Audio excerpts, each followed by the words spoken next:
Assalamualaikum warahmatullahi wabarakatuh. Perkenalkan, saya Miftah Amalia dari Prodi Manajemen Zakat dan Wakaf, Fakultas Ekonomi dan Bisnis Islam. Di video saya kali ini, saya akan menjelaskan tentang model manajemen strategi komprehensif dalam mata kuliah manajemen strategi. Berdasarkan model manajemen strategis tersebut, menunjukkan relasi antara komponen-komponen proses manajemen strategis rinci yang dapat diterima secara luas, sehingga dapat dijelaskan dalam setiap poin tahapnya sebagai berikut.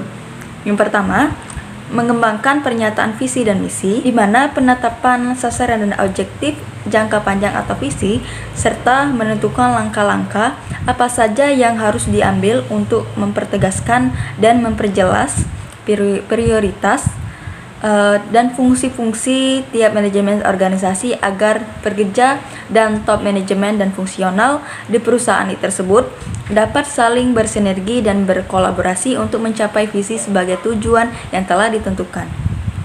Yang kedua, analisis lingkungan eksternal dan internal atau melakukan audit eksternal dan internal, yaitu analisa yang dilakukan oleh organisasi yang terkait pemahaman mendalam tentang kondisi atau keadaan internal dan eksternal organisasi dengan cara mengenali secara jelas dan faktor-faktor berupa kekuatan dan kelemahan dari internal perusahaan serta peluang ancaman yang muncul dari lingkungan eksternal dan organisasi tersebut.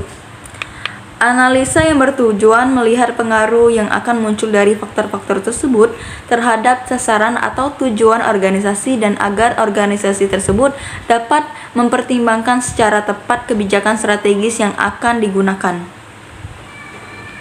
Yang ketiga, membuat tujuan jangka panjang. Dasarnya, implementasi strategi yang efektif selalu membutuhkan arahan yang tidak hanya sebatas tulisan dan retorika. Pada sasaran jangka panjang tersebut, pencapaian yang lebih dari 1 tahun inilah organisasi menciptakan sinergi dan menjelaskan prioritas, memfokuskan koordinasi dan menyediakan landasan bagi aktivitas perencanaan, pengorganisasian, pemotivasian, serta pengontrolan. Yang keempat, mengevaluasi dan memilih strategi. Dalam pembekalan landasan visi dan misi, serta hasil analisa faktor-faktor lingkungan internal dan eksternal tersebut, merumuskan alternatif sebagai strategi-strategi yang sesuai dengan kapabilitas dan keadaan organisasi yang diikuti dengan penilaian dan evaluasi kritis dengan menggunakan penyesuaian objektif jangka panjang agar realisasi dari strategi tersebut dapat membawa hasil yang maksimal pada organisasi, dan selanjutnya strategi tersebutlah yang akan dipilih untuk direalisasikan. Yang kelima, mengimplementasikan strategi isu manajemen sebagaimana yang dijabarkan pada penetapan sasaran jangka panjang, bahwa upaya pencapaian tujuan organisasi merupakan suatu proses berkesinambungan yang memerlukan tahapan spesifik. Disinilah perusahaan merealisasikan dengan bertahap sasaran jangka panjang tersebut dengan menetapkan standar pencapaian yang kebijakannya tersebut telah dipilih sebagai setiap tingkat organisasi, dan menegaskan dan menentukan juga tujuan dari utamanya dalam nilai kuantitatif yang spesifik disertai pemaparan dan implementasi strategi yang digunakan oleh top manajemen dan divisi dan fungsional lainnya.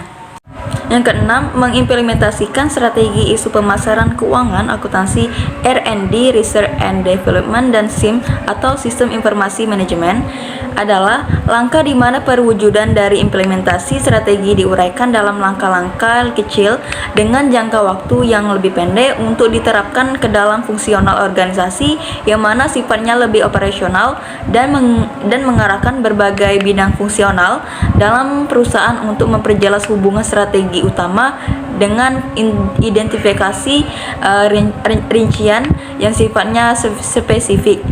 Implementasi ini mengaitkan segala bidang fungsional perusahaan seperti keuangan, sumber daya manusia, produk dan operasi, pengembangan dan penelitian, sistem informasi, serta bidang pemasaran yang mana menjadi penuntun dalam melakukan berbagai aktivitas agar konsistensi bukan hanya dengan strategi utamanya saja.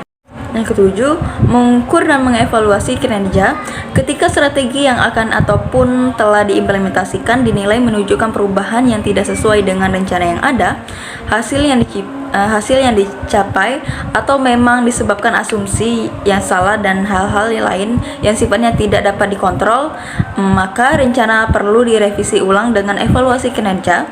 Ada 3 aktivitas penilaian strategi yang paling mendasar adalah: yang pertama, peninjauan ulang faktor-faktor eksternal dan internal menjadi landasan strategi saat ini. Yang kedua, pengukuran kinerja, dan yang ketiga, pengambilan. Itu saja mungkin yang saya jelaskan. Mohon maaf bila ada salah kata. Wassalamualaikum.